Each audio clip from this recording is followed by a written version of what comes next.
Welcome to the Veterinary Project podcast, episode 016.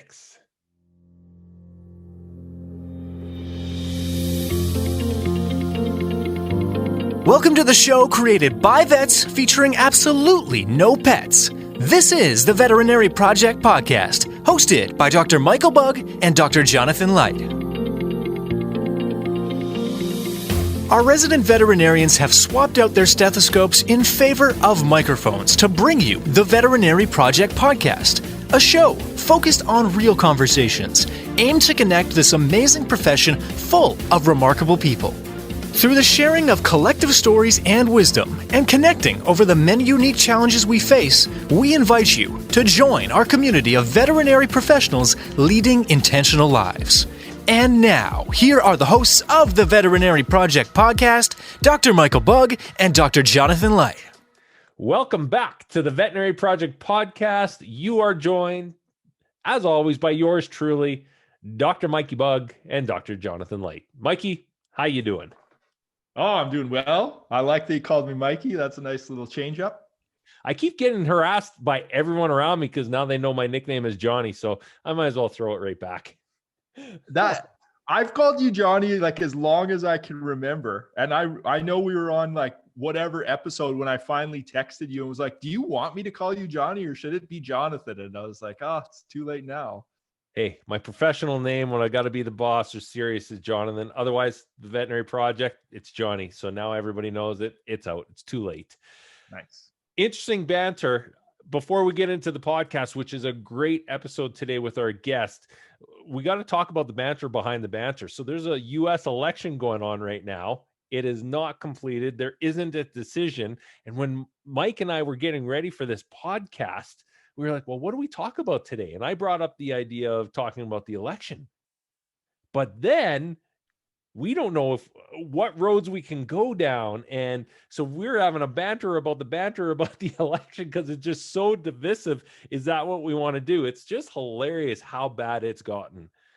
Yeah, I'm part of a group that meets every Monday night. I'm the only Canadian. The other 6 guys are all American.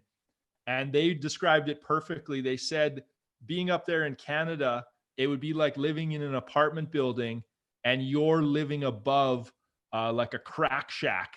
That's how they described it. And I was like, yeah, sometimes when we peek in, it's like things are pretty hectic. So, and I mean, who knows? I'm living under a rock during COVID here. So I'm not on the ground. I don't know, but things get very divisive, and watching from a distance, it's like, wow, what is going on? Completely. And whichever way it ends up happening, it doesn't look like, there's going to be some unhappy people no matter what. And from a Canadian perspective, it's very interesting to watch. Yeah, it is. And that's as far as we're going as Canadians right now. We're not going deeper. So before we get into our guest's bio and a little bit about what today's episode is all about, Mike, why don't you walk us through what today's quick tip is? All right. So today's quick tip, I actually was reminded of it. I got a thank you card today in the mail from Phil and Meredith at the Vet Financial Summit. And it was a very clever thank you card. It has like some dill seeds in it. And it said, thank you so much for planting the seeds of financial success at the VFS Community Summit. And it reminded me, my coach, when I had a personal coach back a few years ago, got me onto writing out 3 thank you cards every Monday morning. And it was like a gratitude practice. It kicks the week off in just such a positive way. I would just write thank you cards to whoever I was thinking of, really. But it kind of reminded me, I fell off that practice, and this has got me thinking I should get back on. So my quick tip for anyone, whether you own a vet clinic or just personally, is to start sending out the handwritten thank you cards in the mail, because it's so impactful. Nowadays, with technology, social media, everything is texting, email, digital. A handwritten thank you card goes a long way, and you feel really good when you're writing them out. So that's the quick tip. Great quick tip, and I look forward to getting a thank you card from you. Oh, yeah. Thank you cards for everyone. No, that's an awesome one. Thanks for that one, Mike. Well, let's jump into our guest today. A quick brief bio for Kate Simon. Kate graduated from the Northern Alberta Institute of Technology in 2001. She is a veterinary technologist and has worked in emergency and critical care now for 17 years and obtained her VTS in emergency and critical care in 2017. She is a certified Recover instructor and provides in-clinic hands-on CPR training to veterinary teams. Kate is currently one of the Alberta representatives to the RVTTC and is an RVT, Registered Veterinary Technologist, on the Alberta Veterinary Medical Association Council. She has a passion to elevate and promote the profession by supporting and instilling confidence in new graduates and people returning to the field. I have had a pleasure in getting to know Kate over the last 3+ years as we've worked together in practice. And on today's episode, we discuss her start in her career from the early days, getting fired, what that looked like, all the way through to getting into a practice where she received the mentorship she needed, dealing with change through multiple ownership transfers within the clinics that she's worked in, taking on management roles. And then we get into some of the details around tech shortages, what a living wage needs to look like, and or why a living wage in a definition is just she doesn't agree with. And further to that, what it looks like in this day and age for techs and where life might look like going forward for them. It's a really interesting discussion. Mike wanted to push points or get some points pushed through for us both together as we have some good bantering back and forth. And we really hope that you enjoy this conversation. So without further ado, please enjoy the conversation with Kate Simon. Kate, thank you very much for joining us on the podcast this afternoon. This one took a little bit of work, and I am really excited to see where this conversation goes. So in getting right into it, why don't you share a little bit about, share with our listeners a little bit about yourself and where Kate finds herself in her career today? Okay. Well, I graduated from NAIT in 2001. From there, I actually had a little bit of a rough start in my veterinary career. I was fired from my first job for I was lazy, I was cocky, I liked to play the fake it till you make it game, which isn't, we all know that that's all see-through. At my next job, I was actually quite badly bullied. But I put up with that and I could handle that. But then one day when the veterinarian was poking this dog over and over, I was like, I can't watch this anymore. Can I try? And she said to me, she looked me right in the eye and she said, you can play vet and I'll play tech. And then the next day I wrote probably the longest resignation letter I've ever seen. And I luckily found myself in a good practice, and that's kind of where everything changed for me. I was in a practice where they had excellent management. There was obviously a team dynamic. They really fostered learning, asking questions, kind of built my confidence up a bit. But while working there, I was also I was making like $10 an hour, which at the time was really good, but I was having a hard time living on it like everyone else. So I got a job in ER, and then that's where everything really changed for me. I like opened my eyes, light bulb went off, this chaos happened. These doctors were amazing. I had techs that could mentor me. And then I think for me, the thing I loved there was that I could kind of take some of those successes on for myself. So I really felt I was responsible for helping these animals versus helping someone else. Yep. And then from there, like the practice got sold, and then everyone else quit and I was the only one left. So I kind of the disorganized person fell into this weird management role. And luckily it's something I stuck with. And that was a small emergency clinic. And over the years, things just started happening. And I kind of got inherited into this huge specialty practice. And that's kind of where I've been since. And then in 2017, I got my VTS in emergency and critical care. And here we are. Excellent. Well, there is a lot to unpack in that last 2-minute summary right there. And I'm going to take this conversation right back to the start, if I may. You graduated at, I believe it was 19 years of age. Yeah. And I think you took the fire right out of my my writing here for this episode right at the start, because you said you came out, you were cocky, you're faking it till you make it, and didn't really know, what your position, what your job was right off the start there. You mentor now a lot of new grads coming out of school, and as I described to Mike right at the start, we've known each other for a few years. I consider you a super tech. That doesn't happen right away. Tell me about what that felt like and looked like coming out of school. It was, I was young. I kind of went to school to get my parents off my back. I knew I wanted to work with animals. I knew I didn't want to be a veterinarian.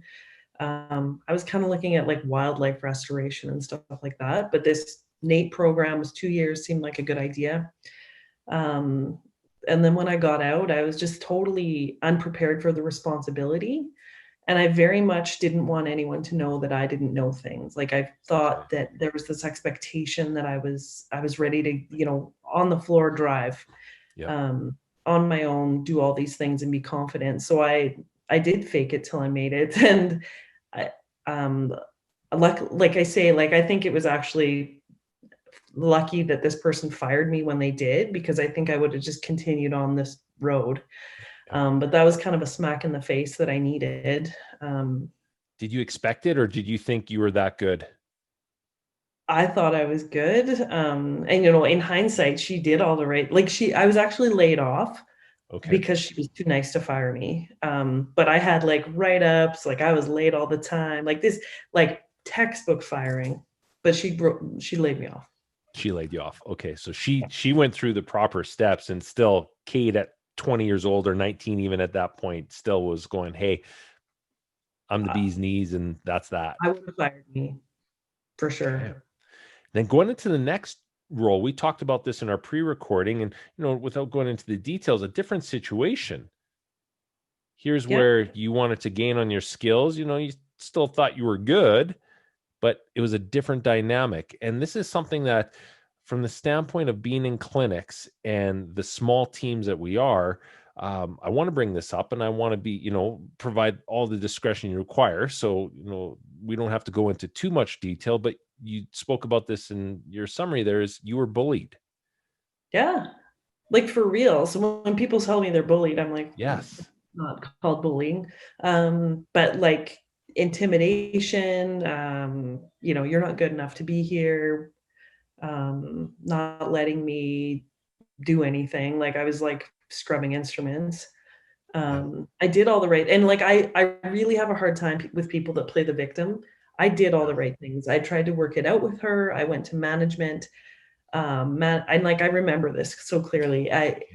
The management told me, she's going through some things. You just got to let it roll off your back, like water off a duck's back kind of thing.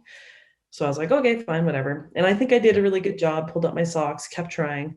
Then at my review, I had the comment that, you're not taking constructive criticism really well. You're not really listening to what she's saying. And I'm like, I can't win here. Was that person in a position of power? It was management. Yeah. It was management. Okay. As a tech or as a vet or somebody different? It was an office manager, not to practice, like, not a professional. Not a professional within the realms of a RVT or a tech, or RVT or a vet.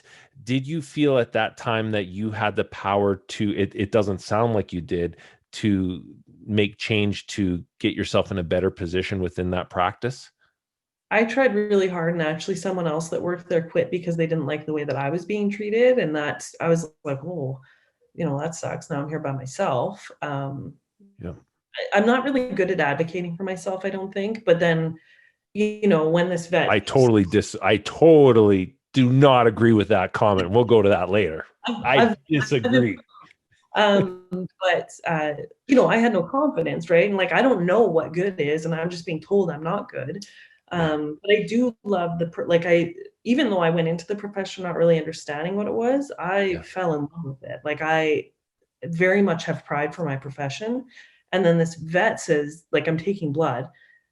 Okay, you can play vet and I'll play tech. And it's like, come on, man. I'm out. Like, just, that's it. You can bully me all day, but that you can't insult my profession. So I'm out of here. Correct. And how far into your professional life were you at that time? That would have been 2 to 3 years. 2 to 3 years. And was there an aha moment for you, Kate, where you're like, I love this. I love what I'm doing and I want to take this further? Or was it a progression? Because it sounds like you were already there by year 3. It was, I like to try new things. So it was like, actually I was like, this isn't working out. I'm not good at it. I hate it. I'm going to be an X-ray tech. So then I went to try and do that. And I was like, I don't like this. I don't have a passion for it. And then I was like, maybe this is what I'm supposed to do. Okay. So then it was like, I actually am good at some things. Like maybe I'm not good at this thing that I haven't practiced, but I've got a way with animals. I've got a way with these people. I just feel very natural in this environment, and, I'm taking that for granted. Like, that's something I need to grasp onto. Right. Excellent. And then was that a matter of jumping into some different CE, opening up your eyes to different opportunities? And I'm still speaking early in your career because, a lot has happened since. No, I just felt like I needed to change my situation. I tried to change what I was doing and it didn't work. So I needed a new place. And luckily I'd made some friends along the way that were like, come with us. This is a good place. We need somebody. And I just kind of fell in, like, super lucky, found this practice, the next practice after that one. Practice. Yep. Yeah. So then looking at it, did you ever think of a time as a tech early in your career, you're still 3 years out, I'm going to leave the profession in entirety? Yeah, I wanted to be an X-ray tech. Okay. I was upgrading. I didn't take physics in high school, so I had to upgrade. So I was doing that. I had to do a case study report to get into NATE. So I did that, and it just didn't feel like it was cool. I liked it, but it was just like, I didn't feel, this isn't my natural environment. Like, this is like a lot of people, I think, in this industry, it's like, this is just where I am. And it's like, there's no choice for me. I belong here. Yep. Completely. So then stepping to that next clinic, you moved into a different GP practice. Mm-hmm. You mentioned having mentorship and people in there that wanted to guide you forward. What did that look like to you at that point in your career? And more specifically, what did mentorship look like to you? What were some of those specific tactics that they utilized, whether they knew it or not? So at that time, I think things have changed even then, like over the past 10 years in terms of like tech responsibility, that sort of thing. So at the time, a veterinarian was one of my mentors. Like just asking questions, like answering my questions and not making me feel stupid. Like someone said to me the other day, like, unasked questions kill patients, right? So like, if I don't feel comfortable and safe and not like you're going to think I'm an idiot, then how is that going to benefit this patient? I'm putting a patient at risk by not asking these questions. And so those questions led to more questions, and they were willing to listen, they were willing to guide you, and therefore you learned more. They answered so many questions. Excellent. Mike, I'm asking all the questions. Anything that jumps to mind here before I move forward? No, I'm loving like the vulnerability for one, and then just following your journey, like the awareness to make these pivots, and then listening to Jonathan talk about you saying, we have like a superstar tech coming on. So this is my first time hearing all of this backstory. So it's fascinating to me. Yeah, I agree. And very relevant to Kate Simon 2020 version, which in the in-between, you started working at emergency and picking up some shifts.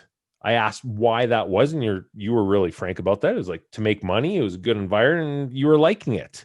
Tell us a little bit about that, because there's a lot of techs in my experience that I've worked with that are scared of emergency medicine. I know. I wish it wouldn't be so scary. It is so fun. Like, it's so fun. I mean, I guess I should explain, like, to me, general practice is terrifying. Like, you want me to anesthetize a healthy animal? Like, what if this spay dies? Like, that's horrifying to me. But if this GDV comes in and dies, Yep. It's a hero surgery. Yep. It either does yeah, really well or it's going to be euthanized, unfortunately. That is a hero surgery. Yep. right? You can only come out a hero if it lives. Yep. So I just love that, and maybe that's selfish for me, but I'm like, I did this. This is me. I own this. Like, so fun, and like I still like. How cool is a job that like I've placed a catheter, and to me that's as cool as it was the first time I did it. Like, it's still so satisfying. So you are in a place when you were at the downtown emergency where you got to start working with specialists. So you're in emergency medicine. You've now moved on from your GP and you're starting to work with specialists. So you're working at the top of the game then. Yeah. What does that look like? And how intimidating was that? Or did you have confidence by that time to go, no, I've got this? Well, I still have a level of cockiness, so I thought I was pretty good when I went there. Because I was pretty good. I was pretty good. Say it as it is. I love it. And then, so I go there, and like in Edmonton, there were no specialists. They kind of came from Calgary and hung out here for like a couple days a month. And it like just mind blowing how much those guys know, right? And I think the other thing about specialists and emergency medicine is so intimidating. People think they're so smart, and they are, but it's only in that one thing, right? Like, you know way more stuff about vaccines and anesthesia and that sort of thing. Like, I don't do that stuff. I know nothing about it. And it's really important for people to appreciate what they're good at, but also appreciate they're not very good at everything. So that's kind of, these guys are so amazing, but also, you're good at things too.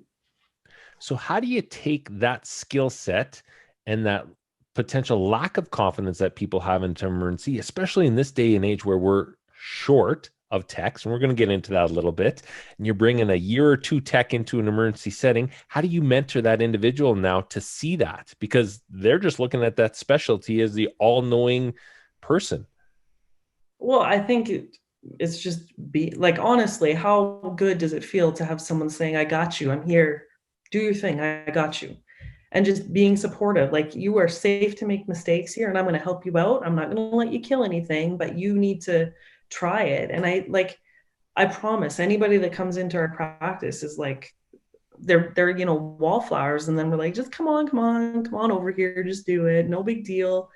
There's definitely no judgment, because like I say, it's really important to me to make our staff know that, you're amazing at this, but you got to appreciate other people's skills too, because they also add to it, right? Yep. And it's just, making them feel safe, making sure they aren't going to try and fake it till they make it, because like I say, that's how things die. And just no shame. We can't know everything. Never are. Now, things implode a little bit.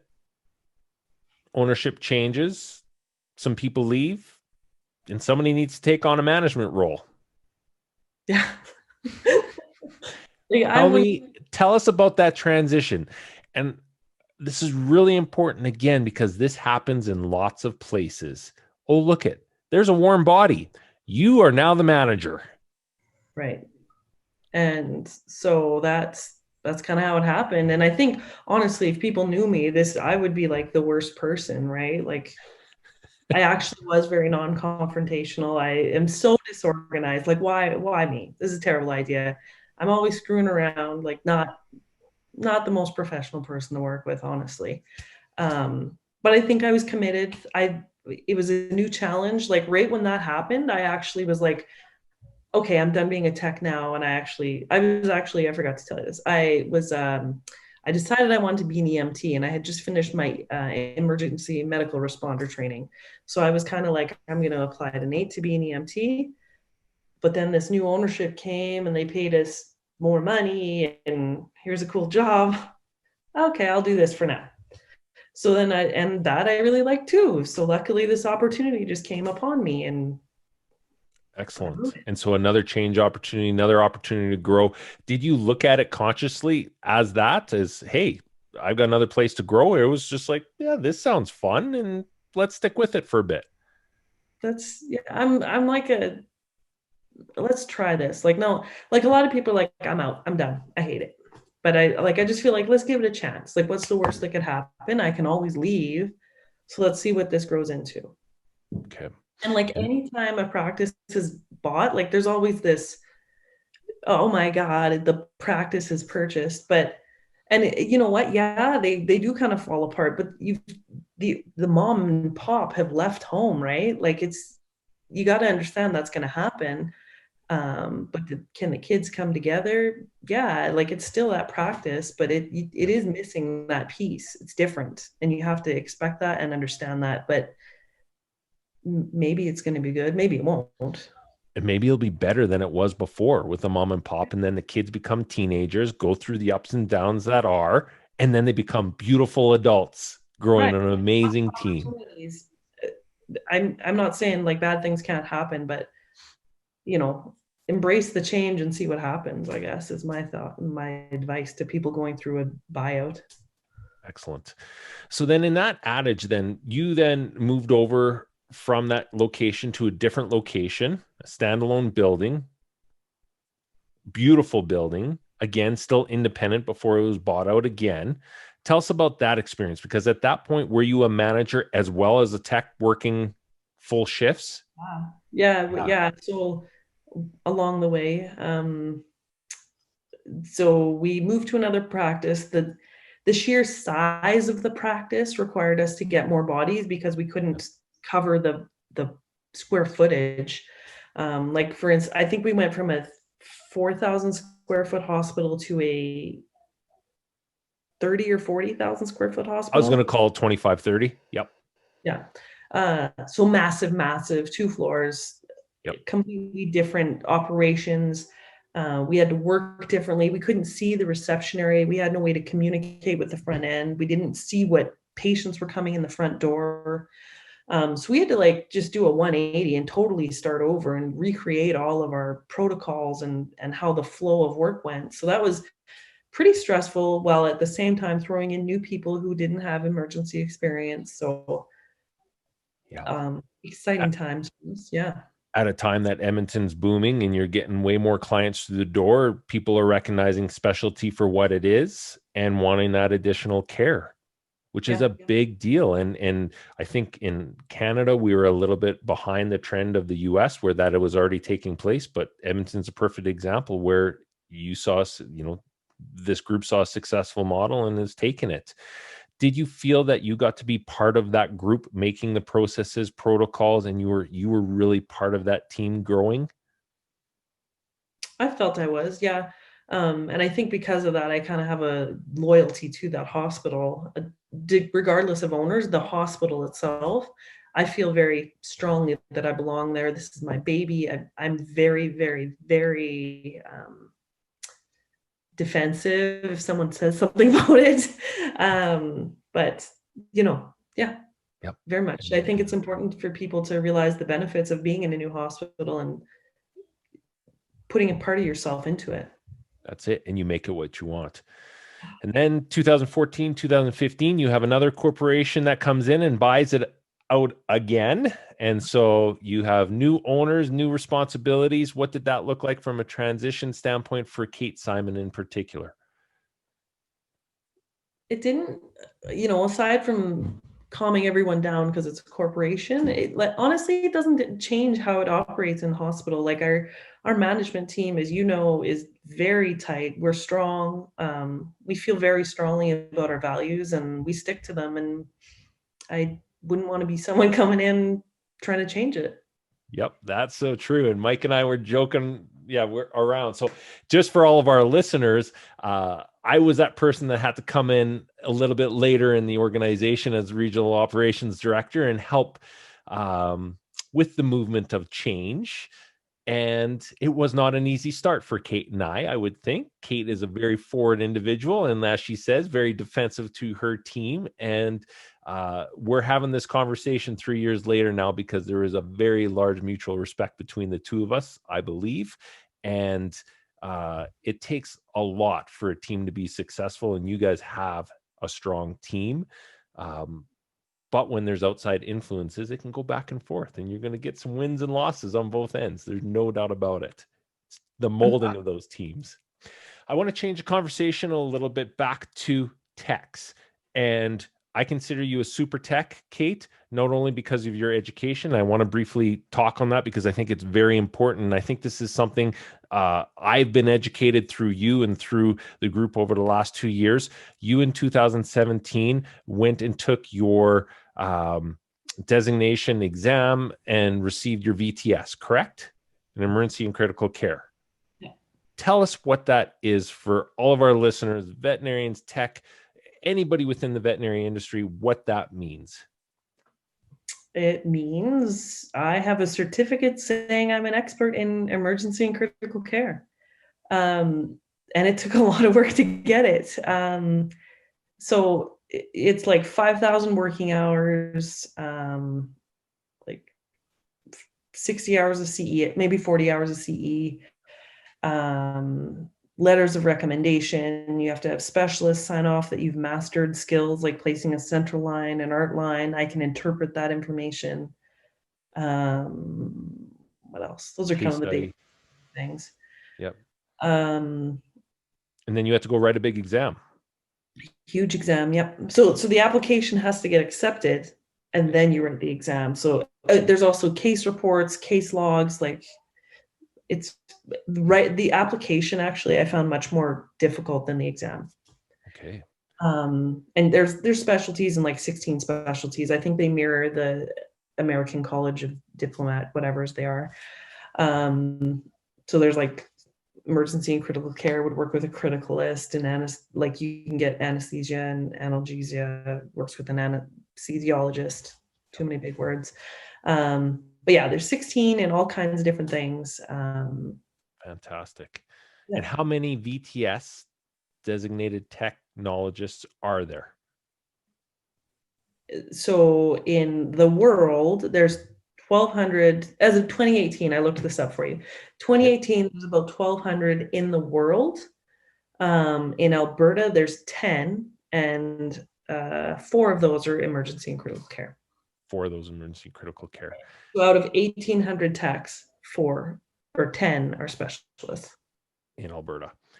Why would a technologist look to take that next jump in their career? I think this is a change, like a dynamic that's happening right now, right? It's becoming more popular, and you're going to find that like the more there are, they'll quickly multiply, right? Because I can mentor others now, right? So it's going to change because there's so few of us. There's no like specific jobs unless you make one for yourself. But the reason I did it primarily was just self-satisfaction. Like I needed to know and I needed like verification that I know what I'm doing.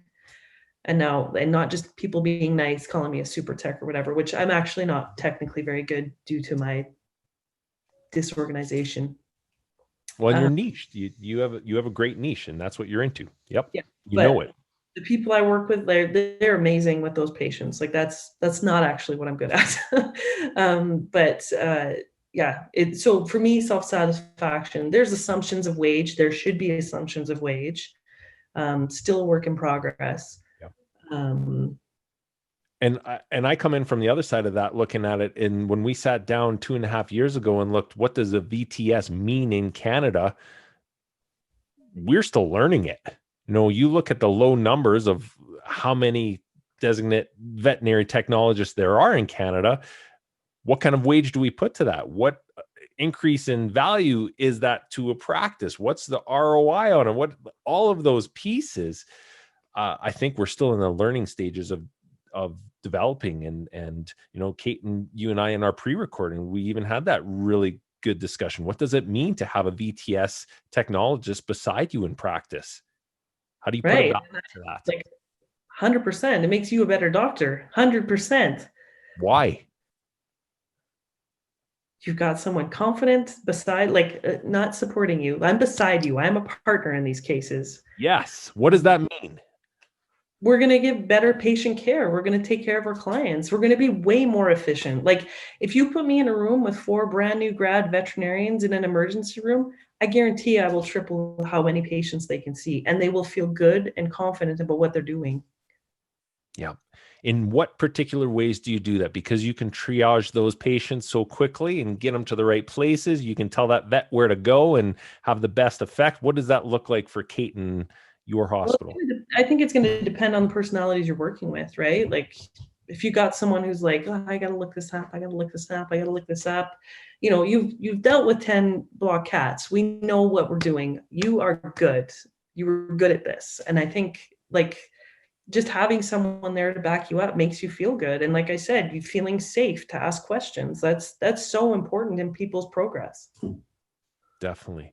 When you're chatting with either new techs or techs that are a few years into their careers and looking for what next steps possibly are within their careers, how do you talk to them about becoming possibly VTS? Well, you got to want that. You really have to. You can't, like you suggested to me, you know, like, how can I encourage people to do it? You can't. You can say this is out there, but you cannot help someone do it really unless they've shown interest and they are like, this is your life. You have to commit your life to it for like 3 years. You've got to want it very bad. I've known lots of people that have applied and they've quit in the middle of their application because it's intimidating. It's something that is very hard work. And you need the right support system around you You're too, not going to do it specifically just from for a that. couple bucks. Oh, say that again. Sorry, I cut you off. You're not going to do it just for a couple extra bucks an hour. It's not, which I think people think is a good idea. Like, I'll be a VTS so I can make $3 an hour more or whatever. That's unfortunately not how that's going to work. Yeah, that definitely will not be the fulfilling part in the long term. No. Yep. Changing direction a little bit, tech shortages.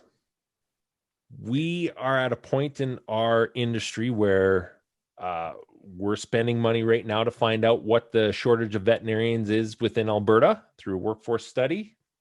CVMA, Right. the Canadian Veterinary Medical Association, just came out with their report on shortages of veterinarians, and worldwide, we're talking about that. Tech shortages, we have different opinions on what that looks like. I consider there is a tech shortage out there. What is your perspective on shortage of techs, Kate? Okay. I personally don't think there's a shortage. I think there's a number of people who have left for better things. Yes. And the reason I say that is because if you look at Alberta, there's one vet college that graduates now 50 people every year. It takes 4 years to do that, right? So each tech college is going to graduate double that because it's half as long. So there's 4 tech colleges graduating like 30 to 40 people, and a vet college graduating 50 people a year. But if you look at the ABVMA membership numbers, they're about the same. Yeah. So where are they? Yeah. They've left because there's no point in staying. There's no benefit. It's actually a hardship to stay in this industry. And we're So in a good province for it, meaning that for all of our listeners that are outside of Alberta, techs are registered members of the Alberta Veterinary Medical Association. You cannot tech outside of having that designation. It's not possible in Alberta. And Yeah. as a result of that, technologists get a better wage than in many other places in this world. Absolutely. We get respect. We get a better wage. We have a voice in Alberta because we're a part of the ABVMA. Techs are on council. So like voting positions on council. So that's huge. I think, in my opinion, and I'm biased, but Alberta definitely has an edge over most places, states and the rest of Canada. But yeah, Do you think that if other provinces had what the techs have in Alberta, we would have the same issue of a shortage? Because we even have a shortage in Alberta. a lot of provinces have what we have. I should say that, like Manitoba does, Saskatchewan does.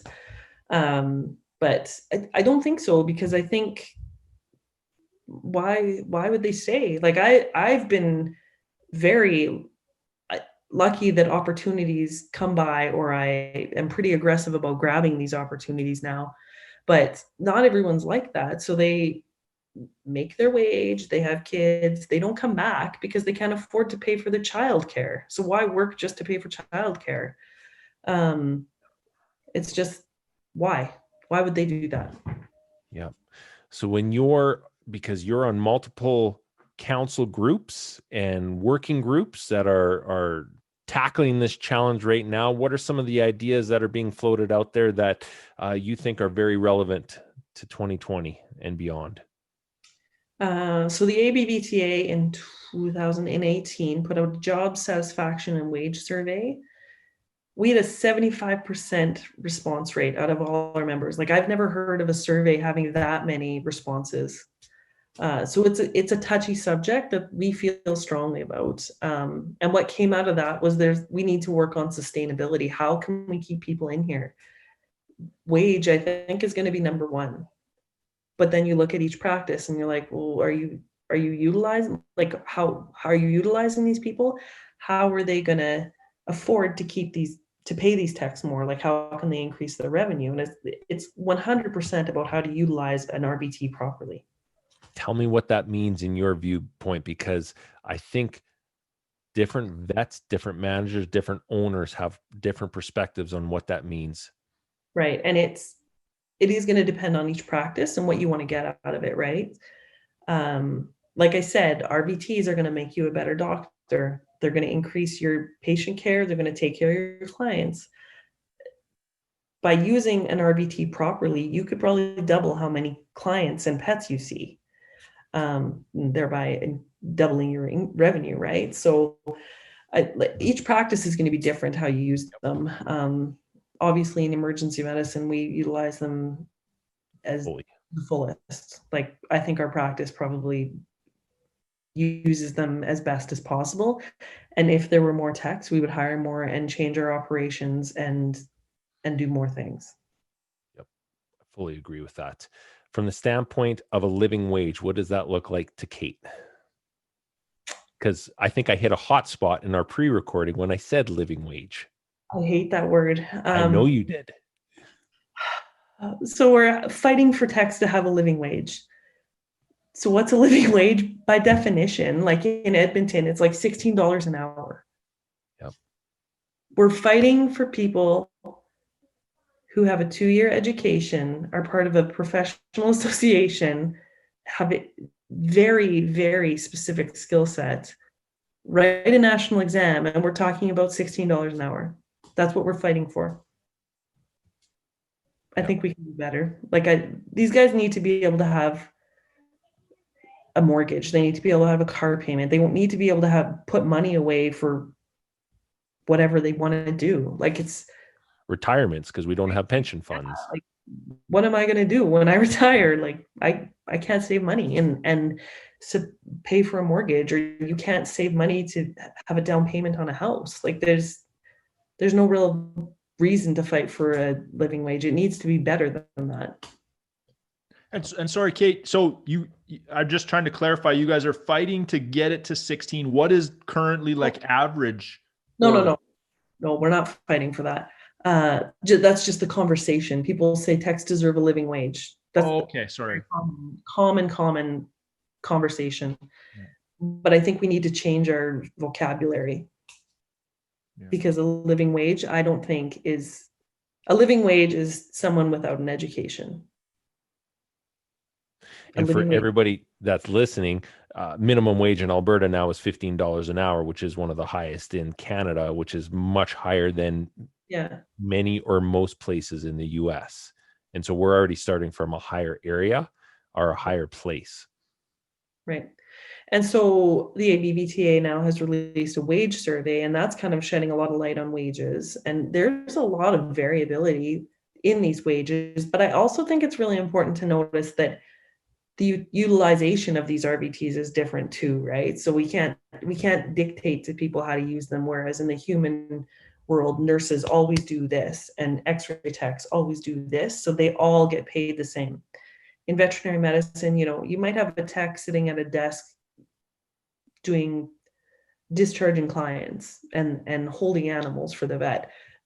Conversely, like I say, we have techs at our practice doing epidurals, inducing, calculating medications, running CRIs, managing a patient on a critical care ventilator. Like, obviously those people shouldn't be paid the same wage. Yep. But what we should do is be learning how to utilize these techs so that they can benefit your patients in your practice, and being aware of what we can do, instilling confidence, teaching them to seek opportunities within the hospital to what do you want to do? What's going to make you happy? Someone asked me when I was younger, like, well, we gotta stitch this dog up. What protocol do you want to use? And that was huge to me, that someone would ask what I want to do, that they want my opinion. Like, it's that easy to make your RVTs feel confident. And that's a working relationship that builds over time, and that confidence Absolutely. measure, without Yeah. a doubt, can occur, should be in place in all of our practices. And it's a good way to test their knowledge set too. And like, I think you need to set your expectations. Like, I want you to be able to do this. I want you to know what these drugs do. And if you don't, then you need to take it on yourself to figure this out. So that's that accountability piece. Let's jump there a little bit. I think you made that comment earlier that you do not like those that play the victim card. I don't. This is also a piece that's really important, because it's easy to brush off that responsibility and say, well, the vet's doing it all, the vet's taking care of it, so I'm just going to brush my hands of it. Right. I can't. We're paid for performance. We're paid for value, in my view. Not everybody believes or is on the same page as me. That's all right, but that's what you're describing right there. I agree with that 100%.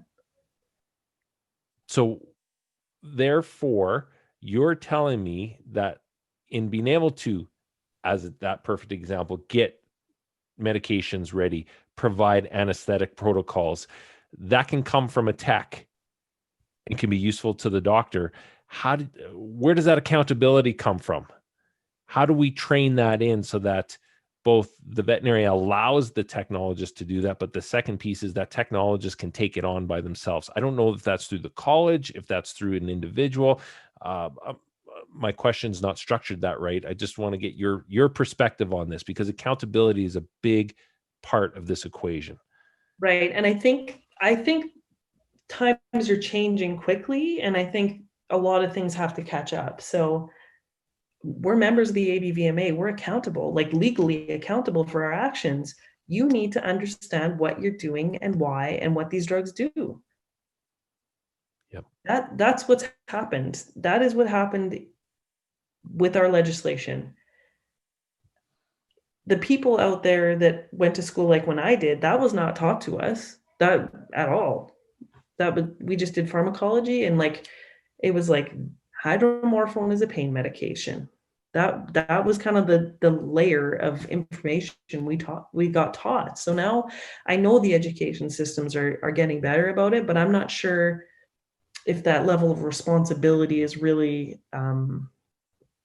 discussed and empowered.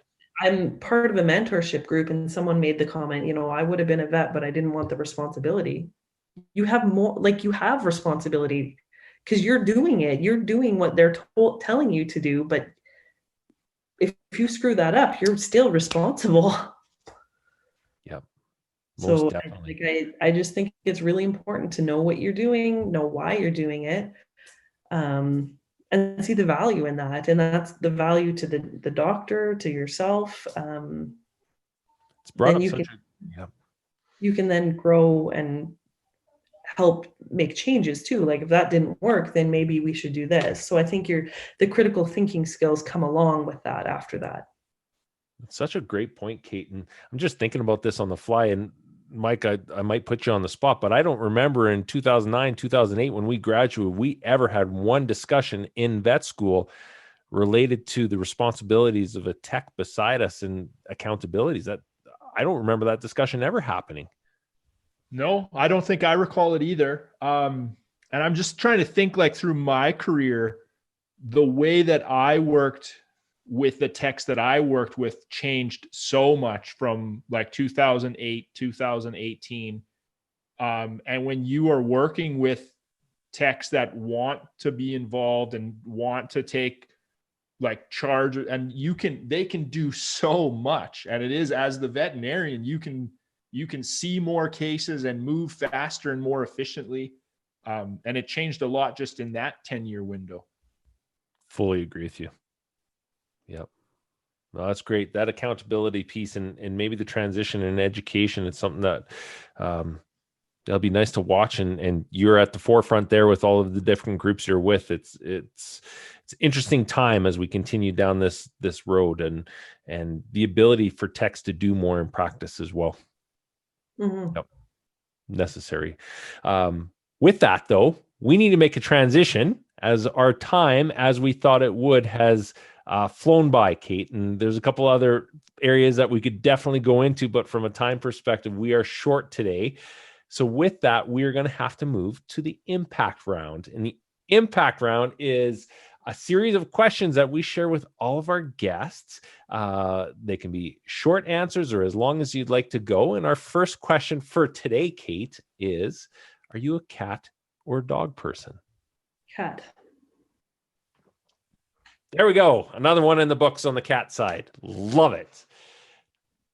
I've got to change this up. True or false? I knew I wanted to be a technologist since I was a kid. When I was a kid, that I don't think it really existed. Yep. Any idea to becoming a vet or just wanted to be in the animal field? Well, that's the problem. I think the RVT profession isn't promoted enough, right? Like you don't, it's like, I want to grow up and I want to be a vet, because that's kind of the only option in your head. Yep. So it probably was in my head, but I know I didn't want to be that. Definitely. How would your friends describe what you do for a living? They would say I was like an animal nurse. Yeah. Excellent. Yeah. What's your favorite hobby? I've got the COVID, so I'm not very good at sticking with things. I get bored, so I have a hobby for like a month and then I'm done with it. So with COVID and being trapped at home, I'm now a houseplant assassin. Nice. Oh, so many things that I could go into there. What in this world are you most grateful for? I knew that was going to come. I don't know. I don't want to be cheesy. Oops. I don't want to be cheesy, but if it's related to my career, I still have to say my husband, because he pretty much has single parented through a lot of this career of mine. So I'm going to go with him. Awesome. Kate, before we come to an end here, if people want to reach out, I think you have a huge amount of value to give to both the veterinary community, our listeners here. There's a lot more to come. And I think you being at the forefront and being an advocate for your profession is fantastic. And there's a reason that I wanted to have you on this program, as there's a lot of mutual respect. And though we don't see eye to eye on everything, that is completely all right, because the respect is there. And I look forward to seeing, where your career goes. And we sit on the same council and have a lot of good discussions together. Thank you very much for taking the time out of your COVID schedule to come here and join Mike and I. Very appreciated. Anytime. It was actually really fun. Excellent. That was the goal. If people want to reach out, have a conversation with Kate Simon, where's the best place that they should reach out to? Facebook, I think, would probably be the easiest place. Excellent. Search you out on Facebook. That's great. Yeah. Mike, any words of closing before I pass it over? It was really fun, Kate. It was really nice to meet you.